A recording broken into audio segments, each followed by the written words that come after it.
بەرپرسانی هەرێم بە تایبەت پارتی لە هەوڵی ئەوەدان یاسای قەدەغەکردنی هاوڕەگەزبازی و لەشفرۆشی کاری پێ نەکرێت. چالاکێکی بواری ئافرەتان دەڵێت پارتی و ئەوانەی لەگەڵ یاساکەنین دەیانەوێت بەم هەنگاویان دڵی ئەمریکا و نەتەوەیەکگرتووەکان لە خۆیان ڕازی بکەن. ئەگەر ئیشکار بە یاساکە نەکەن ئەوە لە دادگای فیدراڵی سکاڵا لە دژیان تۆمار دەکات. هەمواری یاساکە وە گرنگە و هەرێمی کوردستانی ژەگرێتەوە. دوجار ئەوانەی کە قسە لەسەر ئەوە ئەکەن ئەم یاسایە ئێمە ناگرێتەوە و ئێمە پەرلەمانی خۆمانمان هەیە، ئەمە بابەتێکی ترە. ڕاستە پەرلەمان هەیە و بڵین هەرێمی کوردستان هەرێمێکی سەر بخۆیە، بەڵام دوجار بۆ هەندێک بڕیار لە دادگای فیدراڵی ناکرێت تۆ خۆتی لێ بە دەرکەی تەنها لەبەر ئەوەی کە بۆ بەڵێنیان داوە بە سەفارەتەکان کە ئێمە لەگەڵ هەموارکردنەوەی ئەم یاسایە نین.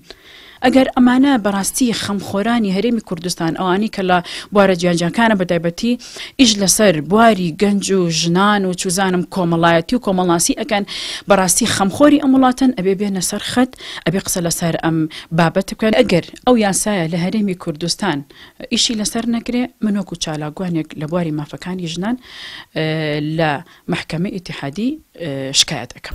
أطلب التصويت على المادة 3. یاساکە هەفتەی ڕابردوو لە پەرلەمانی عێراق بە زۆرینەی دەنگ پەسەند کرا.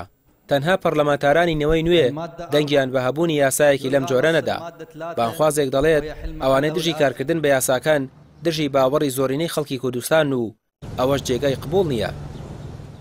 میلەتی هەرێمی کوردستان کە میلەتێکی ئیسلام دۆستە هیچ کاتێک تەقەبولی ئەوە ناکات کە یاسایەک دژ بە بنەماکانی ئاینی پیرۆزی ئیسلام دژ بە دابوونەریتی کۆمەلگا دەربکرێ. بۆیە لە ئێستاوە ئێمە دەڵێن خەڵکی هەرێمی کوردستان کولەن ئەو یاسایە یا ئامواری ئەو یاسایە ئەگەر بیانێ بە جۆرێک لە جۆرەکان لە هەرێمی کوردستانی فازی بکەن یا بە جۆرێکی تردەری بکەن ڕەتی دەکەنەوە ڕەت دەکرێتەوە. هەلانێکی دەسەڵاتدار پشگیری ئەم یاسایە بکا کە وتمان دژە بە دابوونەریتی کۆمەلگا و دژە بە ئاینی پیرۆزی ئیسلام بەڕاستی زەڕبە لە خودی خۆی و لە قوارەکەی و لە حیزبەکەی لە تەواوی پێگاتەکانی خۆی دەدات. النواب التصويت على المادة 4.